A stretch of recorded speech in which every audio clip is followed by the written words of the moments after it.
तो इस औरत का उनके साथ क्या मसला है? मैंने उनके घर में काम करने वाली मुलाजमा से बात की थी। उसको थोड़े पैसे देकर उससे बात उगलवा ली।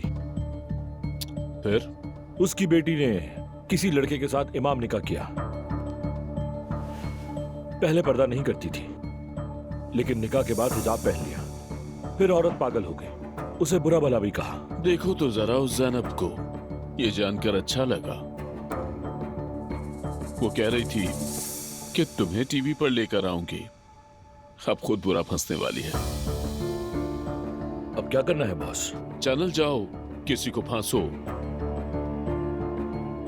कल के शेड्यूल का पता लगाओ। आज तो देर हो चुकी है। जब ये औरत मुझ पर लाइव प्रोग्राम करेगी तो मैं उसी वक्त किसी दूसरे चैनल पर आ जाऊंगा। फिर देखते हैं कौन अच्छा है कौन बुरा। ठीक है। नूर फातिमा, जा रही हो? जी हाँ। रूहान की कोई खबर मिली? नहीं, वो वापस नहीं आया। क्या बात है भाई, जैसे दुनिया में पहला बंदा वही हो जिसके साथ फ्रॉड हुआ हो। हमें उसे समझना चाहिए ना रमीस। नूर का एहसास भी तो करना चाहिए। अच्छा मैं चलती हूँ, देर नहीं कर सकती। रमजान का चांद नजर आ गया है। पहली अफ्तारी मुबारक हो।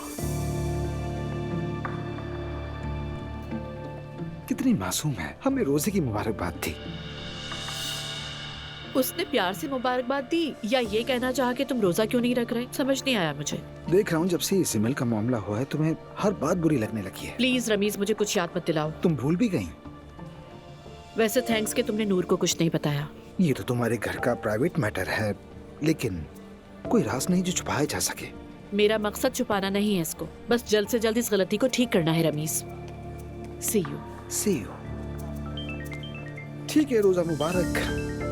जी कहिए। ऑफिस में वहां आ रहा हूँ। असलान अफ्तार पर आ रहा है, तुम भी आ जाना। मालूम है मुझे, बाबा ने बताया था। जिमल तैयार हो जाएगी तो हम आ जाएंगे। क्या तुम होश में हो नौमान? तुम फिर कोई फजूल बात ही करोगी। फजूल बात नहीं, तुम्हारी बीवी घर छोड़कर चली गई है, बच्चों को भी ले गई है, और तुम जिमल के पीछे दीवाने हो गए हो। तो क्या करूं, बैठ के रोऊं? रो लो तो बेहतर है। शर्म नहीं आती? सुकून से जी रहे हो तुम? अपनी बीवी बच्चों पर रहम नहीं आया?